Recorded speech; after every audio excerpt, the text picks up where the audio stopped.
Hello, rhetorical listeners. Welcome to the Season 3 premiere of the Big Rhetorical Podcast, which is also the keynote episode of the Big Rhetorical Podcast Carnival 2020, the digital future of rhetoric and composition. I'm your host, Charles Woods, a PhD candidate studying rhetoric, composition, and technical communication at Illinois State University. It's great to be with you, from a safe distance, of course, for the first time since May. For the inaugural Big Rhetorical Podcast Carnival, we have 8 participants. The Big Rhetorical Podcast, Rhetoricity, Reverb, Kairoticast, Rhetorically Speaking, Global Rhetorics Podcast, Writing Remix Podcast, and Rhetorically Yours. I want to thank the folks who make these wonderful, engaging podcasts, hosts, producers, audio engineers. Thanks for being involved in the Big Rhetorical Podcast Carnival. Episodes from the Big Rhetorical Podcast Carnival can be found at the native host for each podcast participant. You can also access episodes at thebigRhetoricalPodcast.weebly.com or wherever you get Big Rhetorical episodes. The world is much different now than it was when Season 2 came to a close. Our worlds, our disciplines, our classes, our families and friends are still being affected by the coronavirus pandemic. Many of us are teaching, instructing from our comfortable oversized chairs, from our favorite corner in the breakfast nook, and from porches, decks, and verandas where we can hopefully enjoy the sunshine.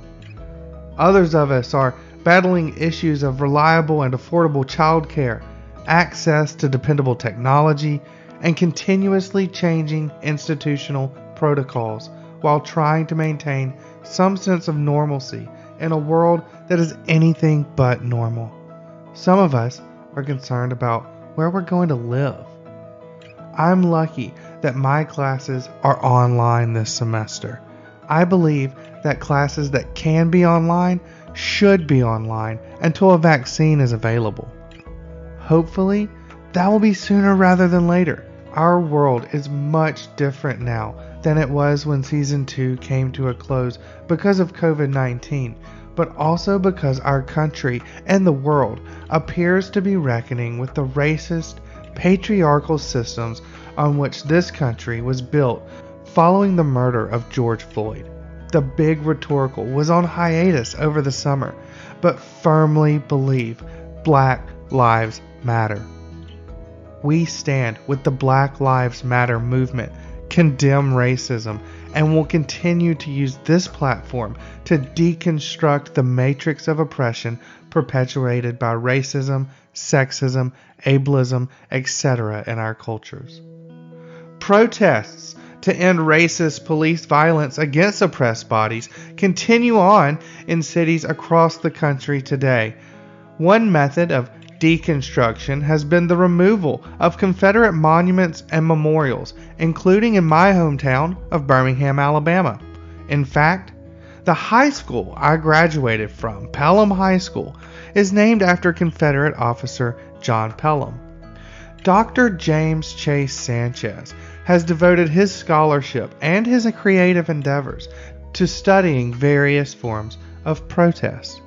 I even think about my own pedagogy here and teaching classes that focus on protests. I'm excited to host Dr. Sanchez for the keynote interview of the inaugural Big Rhetorical Podcast Carnival 2020, the digital future of rhetoric and composition. The theme of the carnival was chosen because podcasts represent a digital genre which extends conversations in rhetoric, composition, and technical communication, but also because the futures of various areas of our discipline, pedagogy, publication, technology, and more, are challenged and formed and reformed based on the digital future. We reached out to Dr. Sanchez because of his work in multiple digital genres across the spectrum of rhetorical studies. One of the things I often think about is, had he self-immolated 2 months later in the beginning of Ferguson, maybe the national discourse of what took place with him may have been completely different instead of silence. I believe that they were doing this from the goodness of their heart. They weren't trying to let's try to stop people from knowing about this self-immolation. I truly do not think that was the case, but in some sense, you still silenced what Charles Moore was doing.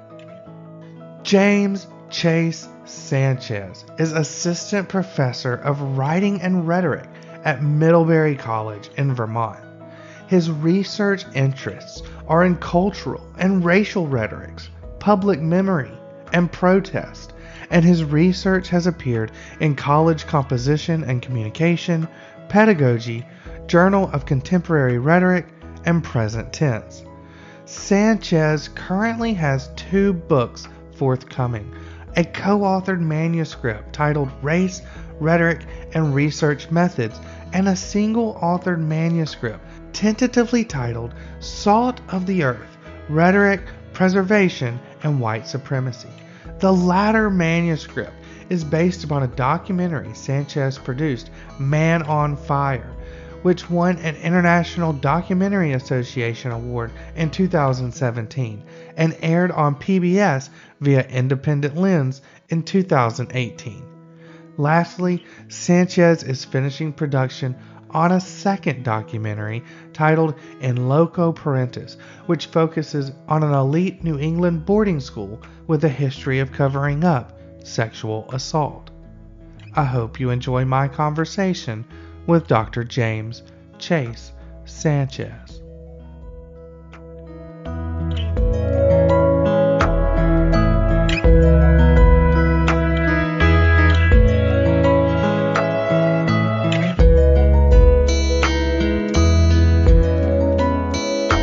You mentioned Man on Fire, and I'm excited to talk to you about that project and Grand Saline. And you mentioned that's your hometown, right? That's where you grew up.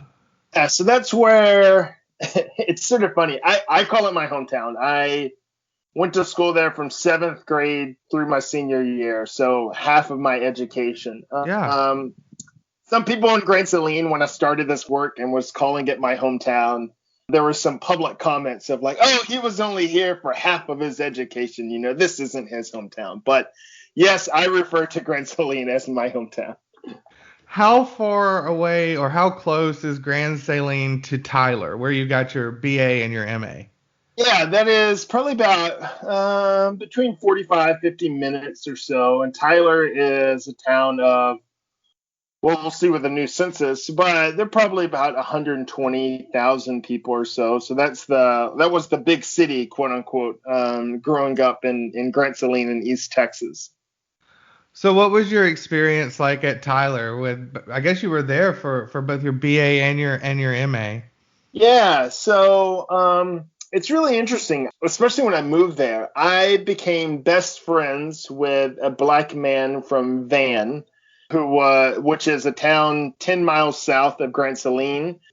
The 2 schools have one of the oldest football rivalries in the state of Texas, and Grand Saline often had very racist interactions and things to say about Van. And being that the town had quite a bit more black people, there were no black people in Grand Saline. So it was sort of weird. That was one of the first times in my life where I realized I'm ashamed to say where I'm from. If I sort of wanted to hide the fact that I was from Grand Saline to this person, and eventually we chatted, and being a Latinx person, he understood even my own upbringing there. But I think that was one of the first interactions where I realized I'm afraid to tell people where I'm from. And so being in Tyler for the, sort of 5-ish, 6 years, doing my bachelor's and master's, was a lot more of understanding all the racial things that happened in my hometown that were actually quite bad. But when you live there, you don't think about as necessarily being bad, and sort of forming this sort of racial consciousness that I didn't have when I was in Grand Saline. Did you focus on rhetoric and composition in your master's program? No, so my bachelor's was in literature. My master's was also in literature. The school I went to was a very rural school. It didn't even have a rhetoric program in the English department. But by the time I moved into my master's, the chair of the department was someone with a rhetoric and composition degree who started integrating rhetoric courses, especially into the coursework there. So I actually had I think it was just like feminist studies, but a lot of it was feminist rhetorics with her. And then I took an independent study with her on rhetoric, and she sort of was like, "Hey, I think you should, when you're looking for your PhD, don't do the literature side, do the rhetoric and composition side." That's awesome. I think I had a similar experience. I got the MA in literature at a small rural school, and then like someone put me aside and said, "Hey, when you do the PhD," I remember that. I think about that often, actually, that person and the beer we were That's a having. lot of us. It really is. I feel like that's half of the people I knew. That was most of the people I knew in grad school or in my PhD in rhetoric. They were coming from programs or departments where someone took them to the side and like, "Hey, you're actually doing rhetoric," and like everyone were like, "Okay, well, what's that? What am I doing? What is rhetoric?" And that was the entry point for a lot of people. You mentioned your PhD program. You went to TCU. How was that experience? Yeah, well, TCU has been in the news a lot lately for a lot of various things, being TCU broad and TCU as the grad program. I feel like in my bachelor's and master's, I wasn't attuned to academia. So the prevailing whiteness in academia was just the prevailing whiteness of society. I wasn't attuned to it. And so going to TCU, at the time, we didn't have a person of color in the rhetoric and composition department. I was fortunate to have a few professors that I really allied with who helped me work through my materials, work through my dissertation that was on sort of the racism in my hometown and the rhetoric of self-immolation globally. But I think in some sense being there, it taught me just how much people of color, just even our bodies, we have to arrange ourselves differently. And in some sense, that is an indictment of TCU, and in some sense, that's an indictment of academia as a whole. So I thoroughly enjoyed my experience there. There's some things I wish that we had more of in comparison to other graduate schools. And I'm thankful for my dissertation director for really help guiding me to my dissertation project, because even after Charles Moore self-immolated and I started working on my dissertation, it was going to be a chapter, and the person's like, "No, this is Brad Lucas's name." He was like, "No, this is your entire dissertation." So I was really thankful for his guidance as well. But yeah, I think I feel like for most people of color, when you ask about their grad experiences, there's ups and downs, and I feel like that was the same at TCU. I watched Man on Fire and made some notes, but one thing I was a little unsure about was, is Man on Fire, did it grow out of your dissertation project? Is that the timeline? Maybe you could explain a little bit about that as we kind of dive into talking about the film. Yeah, so June 23rd, 2014, Charles Moore lit himself on fire. The summer of 2014, I was working on my comprehensive exams, moving into my dissertation. So what's so interesting, and I have like the Facebook timestamps on this. By May of 2014, a month before Charles Moore self-immolated, I was thinking of doing a dissertation on sort of non-discursive protest rhetoric, especially like famous images. And I was thinking of Tank Man, Tiananmen Square. I was thinking of like Black Power at the Olympics. And of course, the other famous image, which I probably first saw through Rage Against the Machine, was Thich Quang Duc's infamous self-immolation in Saigon, 1963, to protest the Vietnamese regime's stance on Buddhism. So I was preparing to do a dissertation that worked on self-immolation in some capacity. And then this person self-immolates in my hometown. I was already studying like race and protests and self-immolation in some sense. And I was like, oh my gosh, it's coalesced in a way that seems remarkable. So I started working on the dissertation.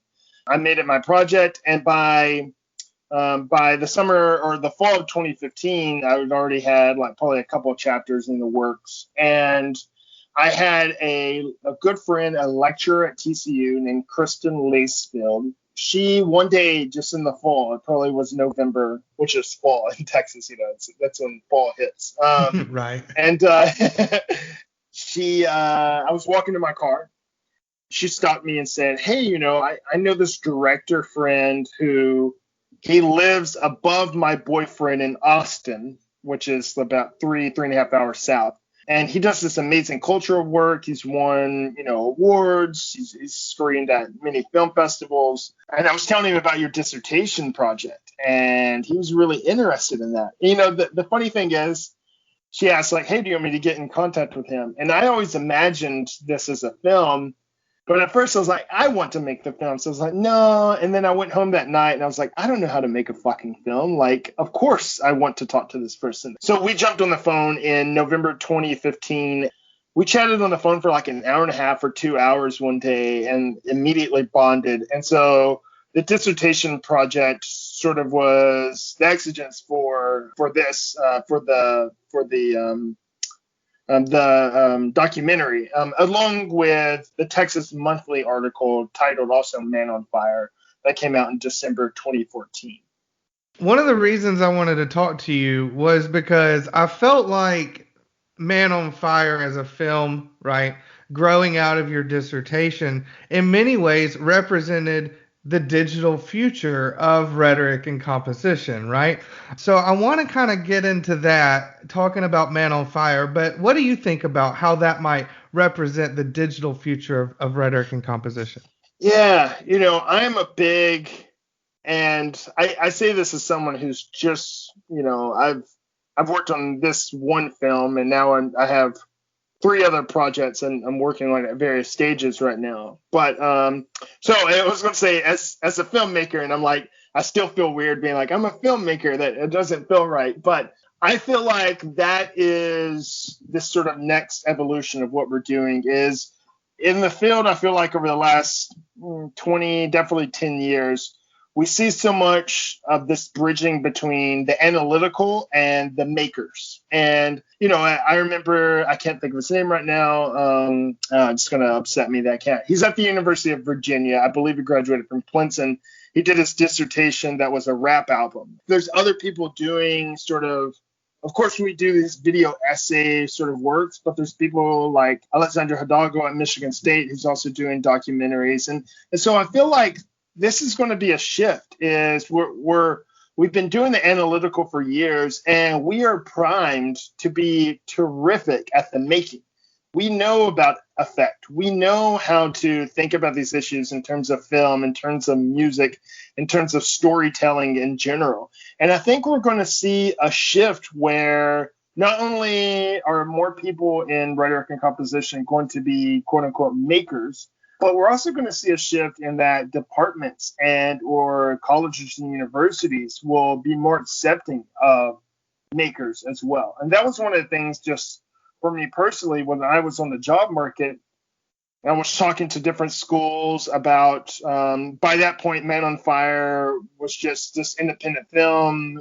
We didn't get accepted to Independent Lens and or Slam Dance Film Festival until October of 2017.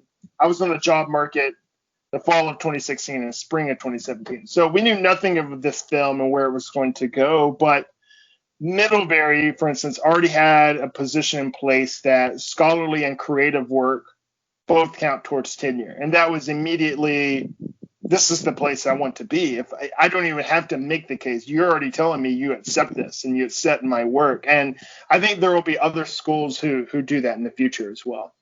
You mentioned that, like, as a field or a discipline, we're primed, right, to do these things. And you mentioned Hidalgo, and we watched maybe 2 chapters of Camera Rhetorica Mm. recently, and in an ISU meeting, which is like a rhetoric society meeting here at my institution. And I remember thinking, I was like, these are the texts that can engage students as well, right? It's not just about making something new, but there's also a certain level of engagement, I think, that we aim for when we make things that are like non-traditional articles and things like that. Yeah, and even from this, Man on Fire is not an academic film in the least. It's very, the purpose of the film was to engage a public audience and to have more public conversations, of course, about race, racism, white supremacy, small towns, rural America. I mean, there's so many different themes there. What I found especially in doing workshops and/or Q&As and/or talks with different classes around the country, especially when I go into rhetoric classrooms, is that students can engage that text on its own in such different ways than you would, a typical written text, right? If you understand the realms of rhetoric for students, especially students who are still learning and becoming more acquainted with rhetoric, you can understand like all the different rhetorical dimensions that go into the film. Why did you include this clip? Why, these different shots? Why did you go with that? Why did you go with this sound, etc.? All the choices you make are inherently rhetorical for a documentary. And so I found that doing Q&As and just going into classrooms at various times that students engage with this material in such unique ways that is often really hard with an actual text. And I think that that's one of the great things about this work is being able to engage with some makers and talk to them, even people who don't understand or don't have an academic understanding of rhetoric, having those conversations with them about the choices they make and understanding those rhetorical choices is really important and very engaging. I appreciate that the aspect of engagement that you're focusing on. It's the one I kind of didn't think about when I framed my question, was like blurring the line between like the academic audience and the public audience, which I think that you're right. Things like documentary films, things like podcasts, right, where we can have these conversations that similar to the conversations that happen in academic journals, but they're more formal and they're more accessible. I think that that's key. So what does your semester look like fall 2020 at Middlebury? So I am teaching a couple classes I'm really excited about. Teaching race, rhetoric, and protest, which is probably the course that I always have the biggest wait list on, which will be a very exciting course this semester, being in the age of COVID and being everything that happened, of course, this summer. And it's still ongoing. There's so much material to work from there. And then I'm teaching a course I've only taught once, but I'm so excited to teach it again, the rhetoric of public memory. And so I think both of them will be dealing with Confederate memorials or memorials in general and tearing them down. Yeah. Questions on that. So really looking forward to that. And then, just working some more on production of some film projects. When I was looking over your CV and looking at your bio, one of the things that stuck out to me was memory, right? And that's a major part of your scholarship. So I wonder, when we think about the digital future of rhetoric and composition, what role does memory play in that future? Yeah, it's a really great question. And I'm sort of working through this with a colleague, April O'Brien at Sam Houston State University. We have an article coming out in the Journal of Multimedia Rhetoric, edited by Christina Cedillo. And we're working on a book project on counter memory right now. And so I say that to say we've been thinking about, one of the chapters in there is thinking about sort of this digital future. And I feel like I have found how much this has even shaped over the past 5 years. One of my first articles I ever published was on the Confederate Defenders of Charleston monument that was defaced during the first round of Black Lives Matter in 2014, 2015, when someone came and spray painted Black Lives Matter, and I believe it was something like, "This is racism," or "This is why racism exists," or something like that. And we sort of talked about this process of this monument existed as this sort of honor to the Confederacy, it was defaced, which in that moment changed its meaning. And then eventually the state came and got rid of it and, put a tarp around it and repainted it. And so we're thinking about those different times, those three different moments there. How do they change the understanding of this monument? So I'm even thinking about that in the digital realm, where for so many of these monuments, even when they get repainted, they still exist in the digital space. The memory of what took place at these spaces can't disappear. It's not going to disappear through like the oral because they exist online. The remainder or the reminders of what happened exists. And so the way that we archive these memories in digital spaces, that's what is really fascinating to me. I'm thinking about the ways that, for instance, counter memory, like sites have been built into maps around the country where, for any given city, you can go to a space where, or a map to see where are the untold stories of this city, where are they located.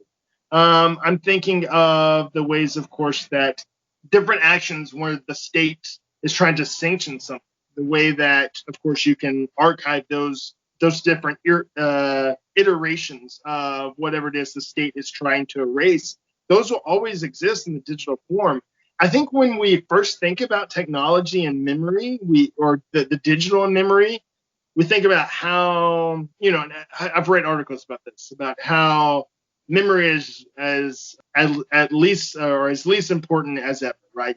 Memory is unimportant in the age of Google because we can just look up everything. And I would say that that's not true at all. The ways that we are reshaping not only memory as far as like individual memory, but the way that we're reshaping collective and communal memory, and that we can no longer erase different narratives. They're always going to exist in online space is really important, and is really important for scholars who want to be looking at these unsanctioned memories in some capacity. And that's what Man on Fire does, right? It preserves these memories of the people from Grand Saline and the narrative that unfolds right in the film, for sure. How does that relate to our current moment, right? When we're seeing protests international scale for civil rights. Yeah, as far as how does what relate to the current moment? Sorry about that. No, I am notorious for asking vague questions. I have found in listening to some of the podcasts I've produced. So let me reframe it a little bit. So you have this like centralized, localized focus in Charles Moore. How is that representative of the larger culture of protest that we're experiencing now? Yeah, so I think, well, I would even take a step back and say it's really interesting. Okay. Charles Moore self-immolated on June 23rd, 2014. The first sort of black, we had, of course, the death in 2012 of Trayvon Martin. And that sort of began the Black Lives Matter movement, but the Black Lives Matter movement didn't really begin until August of 2014 in Ferguson. And so in some sense, I always come back and say, man, I don't know what Charles Moore knew, but he had his thumb on the pulse. He understood something about what was happening in this country. And, one of the things I often think about is, had he self-immolated 2 months later in the beginning of Ferguson, maybe the national discourse of what took place with him may have been completely different instead of silence. So I say that to say, that as far as this culture is concerned, I think the digital is really important in this. And I keep thinking about, over the past 10 years, how much this has changed. I had, when I first joined Twitter in 2012, up and through 2014, there was all this talk of like, hacktivism. And like the most activism you would see is like, I changed my profile picture to stop something, and like, wow, that's, what is that going to do? And so we all had the French flag for a month or something, right? Yeah. And so there was a lot of this push for does the digital actually help in activism, especially when it comes to issues in the United States. I think most scholars would agree that what happened with the Arab Spring and started with Mohammed Bouazizi and that self-immolation in 2009 and how the digital was used there. I think many would say like that was a successful use of that. But in the United States, you have less of a narrative for that. I think now we've crossed into this other realm where there's so much about the quote unquote cancel culture, and where people say like, wow, we can use the digital to actually, some would argue, to greatly alter people's lives, right? So there's some more pushback of like, wow, we need more of the ethics around this, or we need to better understand the ramifications. I just think, to me, when I even think about my own pedagogy here and teaching classes that focus on protests, to me, all these debates from hacktivism to cancel culture, it's all thinking about how we effectively use these forms, right? I think there's been good cases here even recently where we've had so much pressure from online communities to force schools to go online in the age of COVID. We also see pressure just for any institution, the ways that people argue, like, stop messing up in some capacity. So to me, it's all about the effectiveness. What are the ways that we can best be effective in the strategy where we're actually promoting change? We're not just signaling our virtues. We're not just saying what it is that we represent, but we're also just not in the case of going out and trying to, I don't necessarily buy into cancel culture, but I do really dislike like public shaming as a phenomenon. So we're not just going out and we're just trying to shame people and not necessarily have goals in mind, right? When I first started here at Middlebury, my first class, Race, Rhetoric, and Protest, a student, I was used to teaching students who were a lot more conservative, who would have to draw into like conversations about race or racism and stuff like that. And a student told me that Occupy Wall Street was the most successful social movement in the United States history because there was no organized leadership and anarchy was the only way. And, that's really frustrating me in that, that was the opposite of the truth. Occupy Wall Street was a massive failure because they didn't have goals in place. That's what most people would say is you didn't have goals, so there was no way to move that forward. And I think of that in our digital age and the way that we use social media, especially to promote activism and protests, is what are our goals and how can we use these technologies to fulfill these goals? And I think that's for a lot of movements that fail. I think that's where they, especially online, that's where they fail. Is there's not goals that they're looking for. Something I kind of find interesting is that I didn't know the name of the man who self-immolated in 1963 in protest of the Vietnamese regime. But as soon as you finished that part of your sentence, I was like, that image immediately popped in my head, right? And this image is 60 years old now, I guess, almost 60 years old, but it's eternal, right? But then I started thinking about Charles Moore, and I was like, I didn't know who Charles Moore was until I watched Man on Fire. But his self-immolation did take place in the digital age. Why do you think people don't know about Charles Moore? That's a really good question. And I want to go back to thick one too. JFK, okay, upon seeing that image, said that this is not the quote verbatim, I'm going to butcher it, but it's something to the effect of that was the most powerful image in human history.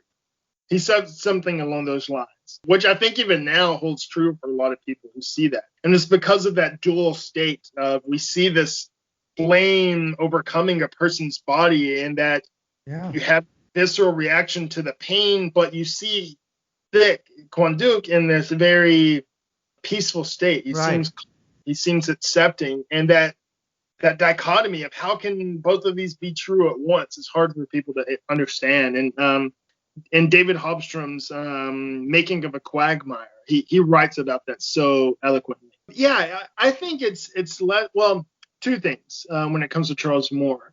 First is that it could have been more persuasive or more public in the digital age had people in the community not try to immediately erase and silence it. So I have two eyewitness accounts who have told me that officers at the scene, there was someone who was videoing it and like told that person that they forced that person to delete the footage. Now, I want to, add a caveat that I believe what these people were doing was they understood the horrors of what people were witnessing, and they didn't want that out. I believe that they were doing this from the goodness of their heart. They weren't trying to let's try to stop people from knowing about this self-immolation. I truly do not think that was the case, but in some sense, you still silenced what Charles Moore was doing. So I would say in one sense, it was, there were actors in the community who really stopped Charles Moore's message from going out. But I would also say there's something about how we view self-immolation in the United States that also stopped that. And I always use this as a little anecdote, is that most people, and I don't know if you know, there were, between the time that Trump was elected or the day after Trump was elected and the day before his inauguration, 2 people self-immolated in the United States to protest Trump's election. One was in Ohio. I believe the person in Ohio died. And one, the day before the inauguration, was in front of the Trump Tower or the Trump Hotel in Washington, D.C., in the middle of the street. A person self-immolated. Usually at Q&As and other places who are talking about this, I'll ask, has anyone ever heard of that? I've never seen anyone raise their hand. Yeah, I've heard of both of those cases. And to me, I can't raise my hand. I've never heard of either case. Yeah, the only reason I know is because I was for the longest time there was searching for self-immolation. And the reason being is that as a Western audience, we have a very tough time thinking in the United States, it's very hard for us to say, what could be so bad here that someone would need to end their lives as a means to protest or as a means to act change? Even David Buckle, who I think it was spring of 2018, self-immolated in Prospect Park in New York City to protest climate change. He got some recognition because he was a prominent LGBTQ attorney. But, there was a week of discussion and then it was gone. If you view this in comparison to other especially just cultures outside of America or Europe, you see how the digital has really transformed that. Mohamed Bouazizi, his self-immolation in Tunisia in 2009 had a great impact. Most scholars will tell you that single act is what started the Arab Spring. We think of Tibet, where I haven't been keeping up with this lately, but between 2000, I believe, 9 and 2017, 16, 15, somewhere around there, not sure of the dates, there were over 150 people who self-immolated to protest the Chinese regime's control over the Tibet Autonomous Region. That very much, it captures the culture there. These people understand why this is important. And you can find articles, you can find images of these people all online. People take very great care.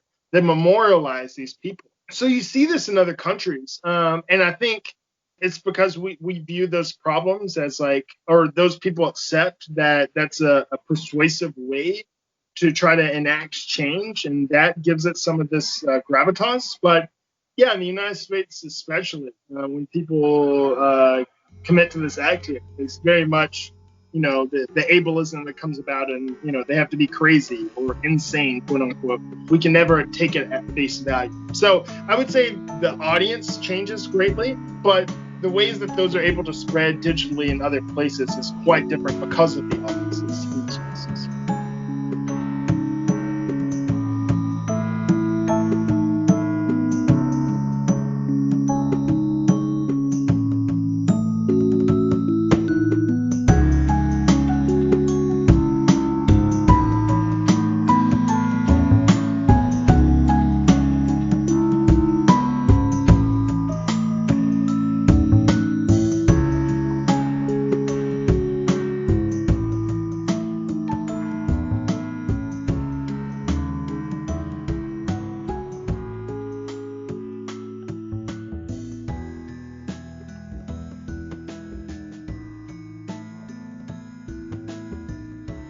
Would you like to join Charles in the Big Rhetorical Podcast? The podcast is booking for next season now. The Big Rhetorical Podcast offers participants the opportunity to contribute to ongoing conversations within our disciplines and beyond. This record of conversations eventually will be a digital archive with the potential to impact the knowledge making in rhetoric, writing studies, and technical communication, as well as adjacent fields. Do you have a new book coming out?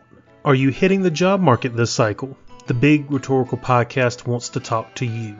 The Big Rhetorical Podcast core ideals are similar to a community-based writing project, with an emphasis on inclusivity in localizing knowledge and in strengthening relationships among peers. Make sure to check out our back catalog of episodes as well as listen to our new podcast each week wherever you listen to your podcast. If you have questions about the Big Rhetorical Podcast, please submit a form at the website www.thebigRhetoricalpodcast.weebly.com. You can also find the Big Rhetorical Podcast on Twitter at The Big Rhet. Follow the podcast on Facebook or email us at thebigRhetorical@gmail.com.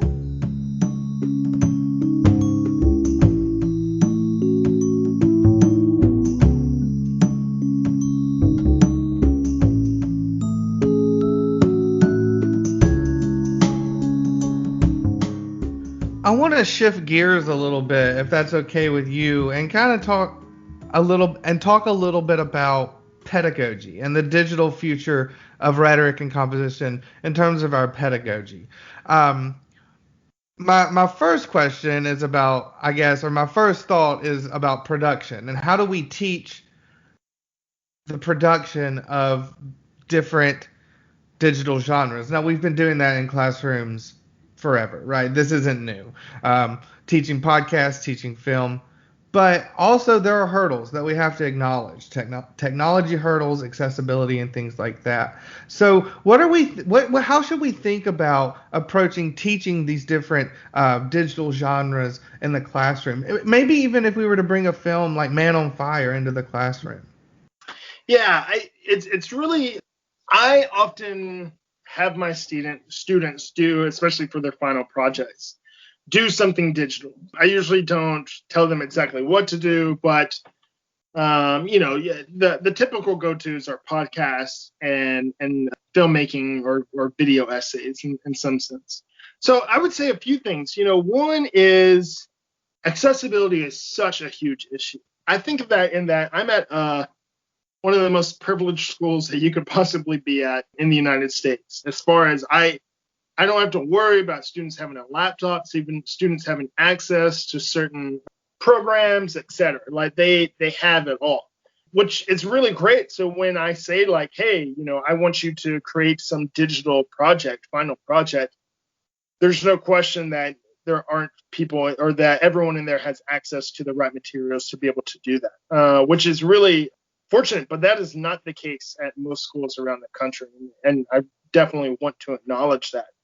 But I'm also, one of the things I'm surprised by is that how much for students, especially now, and I feel like a lot of teachers, and of course there's more of a push to teach the digital and more teachers are doing that. But I would say that, for some teachers, and maybe it's teachers that have been around for a while, et cetera, there's that hesitation as far as like having to teach these digital things, like how it is to actually go through a podcast or video production, which is very time consuming. It's a lot of work to be able to do. But I am always surprised by how little I actually have to teach. The students know how to do so much of this, often so much better than we know. There are times, most of the times when we talk about video and I go around and see who wants to work on a video, I don't have to teach anyone. They know how to do the bare bones. I'm not talking about like great video production, like with Adobe Premiere or something, but they know how to do it. The director of the film Man on Fire, Joel Fendelman, actually taught a winter course at Middlebury this last winter. It was a month-long project where it was 4 weeks, and students had to create a 15-minute documentary by the end of the class. And I remember this was his first time teaching, and I remember being like, ooh, you don't know where students are going to be coming into this class. Of course, they work in groups, but sometimes that can actually hinder things moving forward? Like, what is this actually going to do? And at the end of the semester, it was actually a day before the finals, they held a screening for all of the films, and I was blown away. And these students aren't film majors. They're students who just like, oh, a film class, that'll be fun. I was blown away by what they could produce in virtually 3 weeks. And I say again, in some sense, again, recognizing that the students who I often teach here come from very privileged backgrounds where they probably have had more access to this in the past than other students. And I want to very much acknowledge that. But I think we would all be surprised by how much our students actually know and can use their own intuition when it comes to these things. So in one sense, I would say when it comes to using these different modalities in the classroom, be it teaching, podcast, film, etc., is to trust your students. It's okay to not know everything. You're not going to know everything, but your students are going to be able to probably make it work. And I think that that's totally fine. And we should be using more of that in our classes because students, not only is that great for the rhetorical side of things, but that's going to be such a wonderful skill for students to have when they go out into the workforce. So one thing that I think digital rhetorics, right, is good at is having venues to support digital publications, only digital publications, right? Like Kairos, Journal, things like that. How do you think publication is going to change in this digital future of rhetoric and composition? Yeah, I think that so much of that, back to how we opened, is this idea of the analyst / scholar, right, the maker. And we're seeing that change so much. And we're seeing more and more journals come out that are purely digital and can thus support digital works. But we also see even some of the older journals that were in print are solely going digital now. I was thinking of one, but then I was like, I'm almost positive they are, but I was like, I don't want to say it if they're not. Like a fool. So I do know some journals are doing that. So I think that maker component is so big in what we're going to be seeing. We're bridging that gap between doing the analysis and making those rhetorical choices on our own. I'm even thinking about, I have a video essay that's coming out in an edited collection. Well, it was supposed to be, I believe, this year. COVID, I'm not sure where everything's at with that. I haven't heard an email in a while. But it was called, but what the editors asked me to do, they didn't want me to come in and make some analytical video essay that goes into what video essays are about or something. They said they would like a reflection on being an activist in my home community and what that's like. So with the director who worked on Man on Fire, we used a lot of footage from that film. We worked together to produce, I think it's called On Being an Activist in Your Hometown or in My Hometown or something like that. And it's basically just a 15-minute reflection of, we're using this hopefully beautiful cinematography from the film, that carries this very reflective, introspective thought, which of course rhetorically is aligning itself with the theme. But then it's me going through and actually having these talking out, like what it's like growing up in this community and reflecting on the work that I'm doing and the losing of friends and loved ones, the way the community has responded negatively at times. And, there are things that mode can carry, especially just in the recording of my voice talking through with the cinematography, that if I was to write this out as a book chapter, it would be way boring. No one would care. No one would want to read this. But, I'm not saying everyone's going to love the video, but I feel like more people will be attuned to actually watch the video. So I see that as sort of a synecdoche for where we're going to be going, right? Is that they're going to see so many more people or so many more different makers come about, where we're going to be doing things that aren't necessarily the prototypical scholarly work that we've been working on. You're going to see more. I'm thinking of, he's a scholar at TCU as well, Jason Helms, who does work on games. And I think the book that he published was like a game in some sense. So you're going to have people making games, making videos, podcasts. albums, etc. And I think that those are really going to have a great effect on not only I think it's a way to really energize our scholarship, to really make us think as creatives, like what we can accomplish, what we can do. And that really just excites me. But it's also going to be so much more engaging to the public. Every time I talk about rhetoric at Middlebury's campus, someone's, comes around and they're like, oh, Aristotle or oh, Cicero. And, actually, when I gave my job talk here, someone was talking about the rhetoric of self-immolation. And they're like, well, how does this relate back to Aristotle? And I go into a whole thing, and I thought it was a serious question. And the person was like, no, I see rhetoric as like speech and written text. And like, what does this have to do with someone lighting themselves on fire? And I'm like, oh my gosh, never mind. Just forget this question. So I think it's also going to open up the field to people who really don't have knowledge of it. And it's going to make it so much more engaging and accessible to be able to come into this, hear people reflecting, talking about these things, engaging in different materials, and get some excitement for the work that we're doing.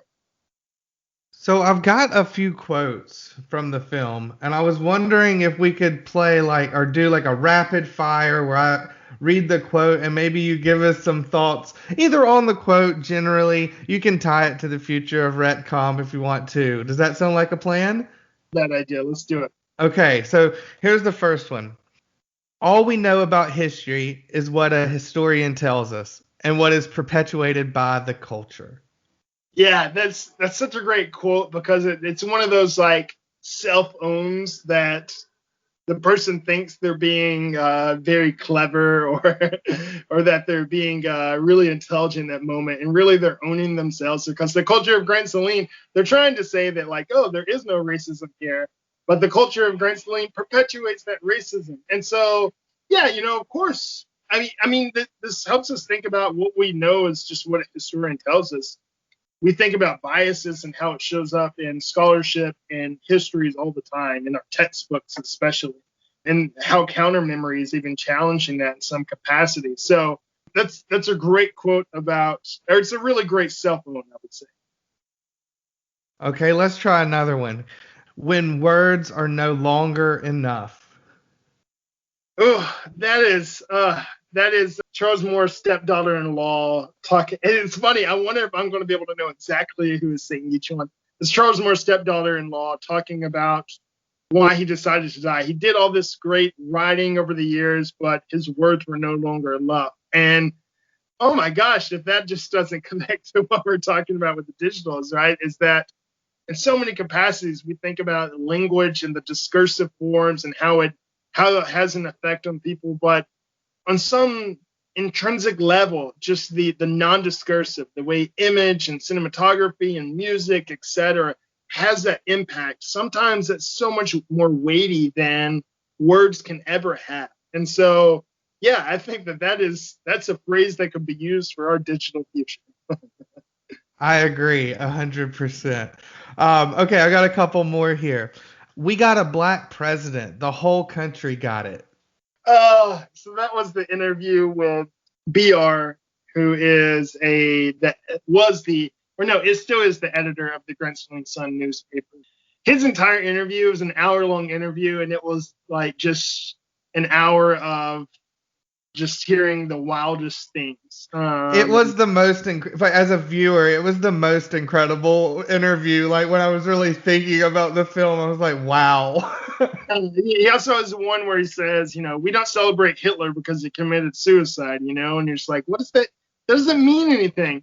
So, I view that quote about Obama, which was, we interviewed him in the summer of 2016.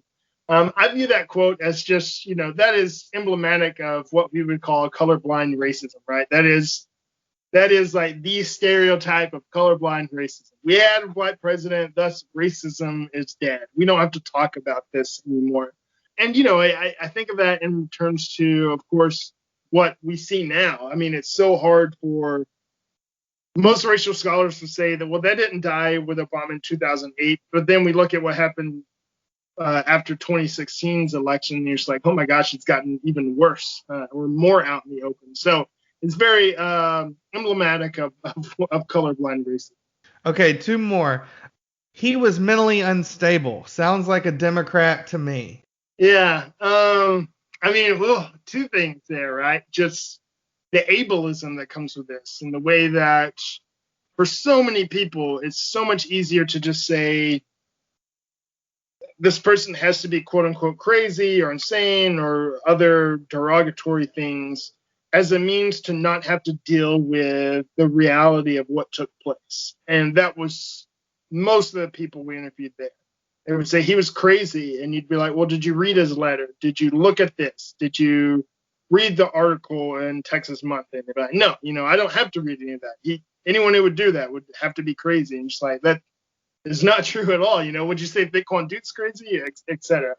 And then, the way that you relate that to the Democrats, right? And that the other half of the country who has their beliefs have to have something wrong with them to believe that the things that they do. There was a little bit, because one of them at the table was a Democrat. So I think there was a little inside joke that they were saying that in jest, but in reality, it also, again, symbolizes what a lot of them think of Democrats in this country too. Okay, last quote here. Why suicide? Why was that the best option?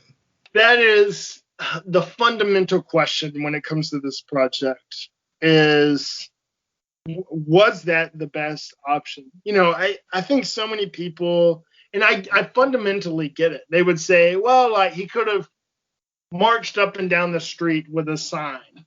And I mean, he could have done that. There's no doubt that what he did simultaneously did two things. In one sense, it forced eyes on what was happening here, even when people were trying to erase or silence it. It could not be dismissed. Someone who does that has to make some level of news. So in some sense, he's bringing eyes to a problem. But on the other hand, he's making it so much easier to dismiss after what we just talked about, because you can just label him as crazy.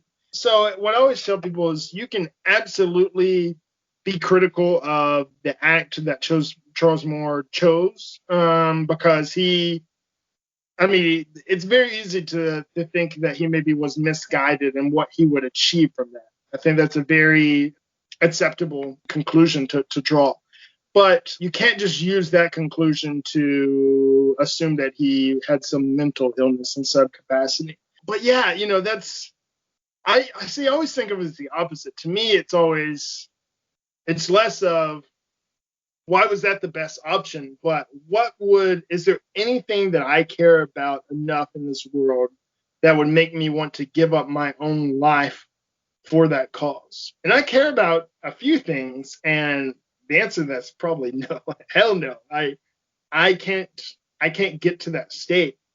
And for someone to be able to do that, to be able to work that out, in some sense, work that out even on paper, is, to me, people say it's an act that, in some sense, shows that to them, that shows that Moore was less of a human because he had mental illness. And to me, it's him claiming the uttermost human act that you could possibly do, and giving up your life for a greater good. And that is a powerful question that I wrestle with all the time. Excellent. So I'm probably gonna transition the podcast recording when I put it together and into from there into the conclusion. But I have two write-in questions, if you don't mind taking those, that I might edit out. But a guy that was working with me on this, who watched the film, wanted me to ask you these questions. He helps me with some of the audio. So were Charles Moore's actions protests? I think he miswrote this. He said, were his actions for a just cause? But I think fighting racism is a just cause. So I don't think he means is it for a just cause. But were they just? Were his actions just? I mean, that's a very subjective question. Yeah, I know. I'm not sure that's exactly what he meant. It's very much the eye of the beholder. I think for many people in the community, his actions were not justified. They believe they've moved past racism. They first wouldn't believe that anyone should ever be able to kill themselves for a cause. But first they would say we don't have a race, or next they would say we don't have a racist problem here. But I would say in some sense, it is justified.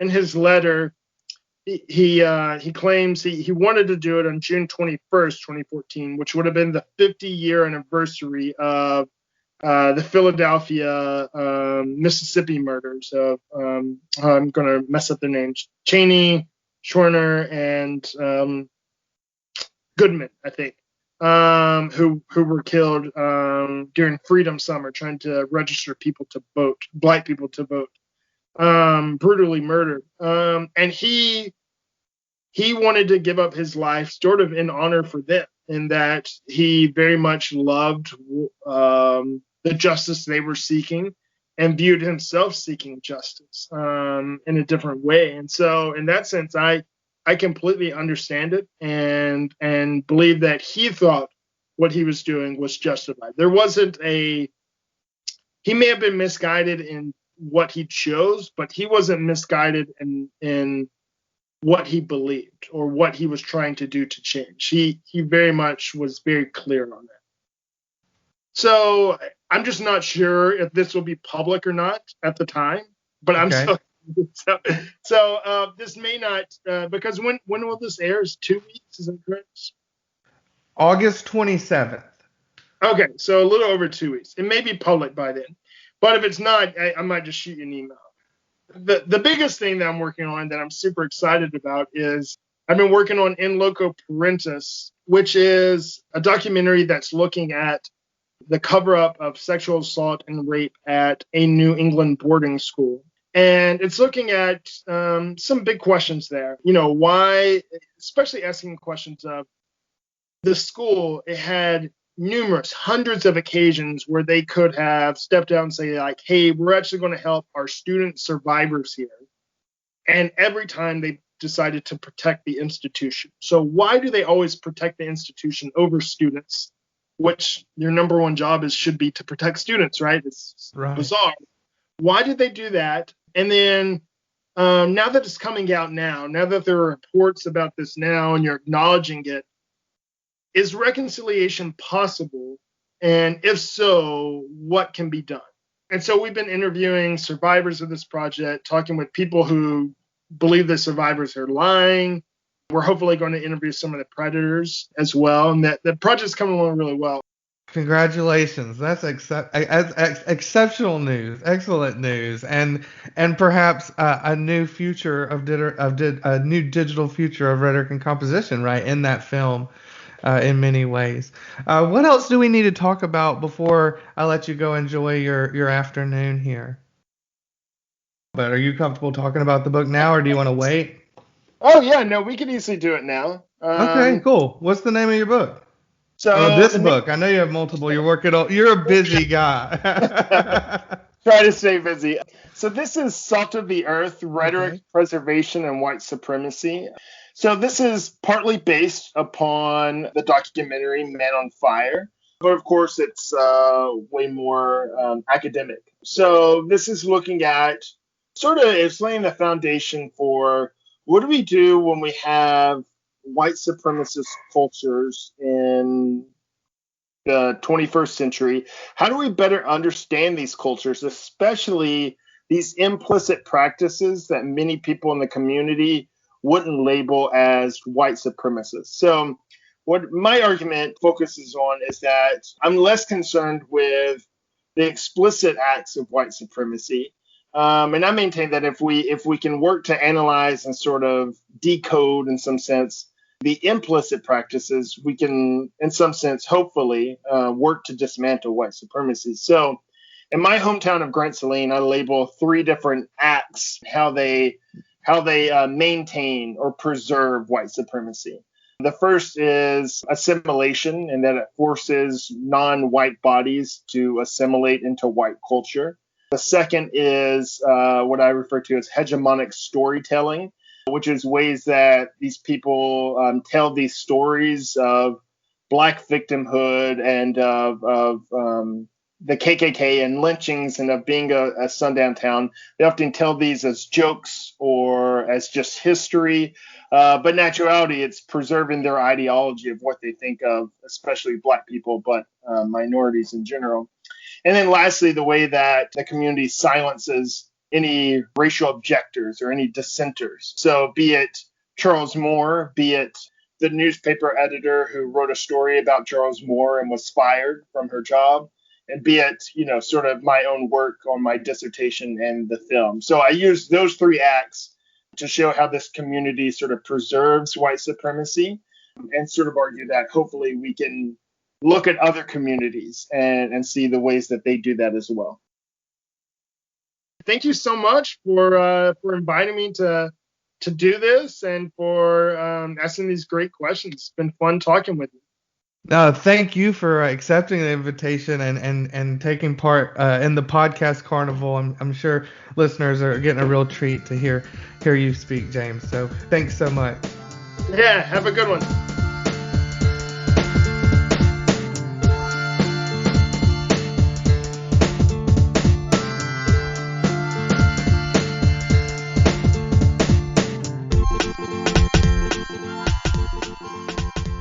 Well, there you have it, folks. My conversation with Dr. James Chase Sanchez. And with that, the Big Rhetorical Podcast Carnival 2020, the digital future of rhetoric and composition, is concluded. I want to thank all podcasts participating again for helping this carnival come together over the summer. We found great success in this endeavor, and we will be back with you next year, more expansive and with more participants, with the Big Rhetorical Podcast Carnival 2021, with a theme to be determined. I'll be back with you next week with Season 3, Episode 2, the Big Rhetorical Podcast Political Special, featuring a panel of guests who are going to analyze and break down the future of politics in our country, featuring Dr. Donnie Jackson-Sackey, Dr. Jennifer Mercieka, and Dr. Ryan Scannell. It's going to be a doozy. Until then, always be listening rhetorically.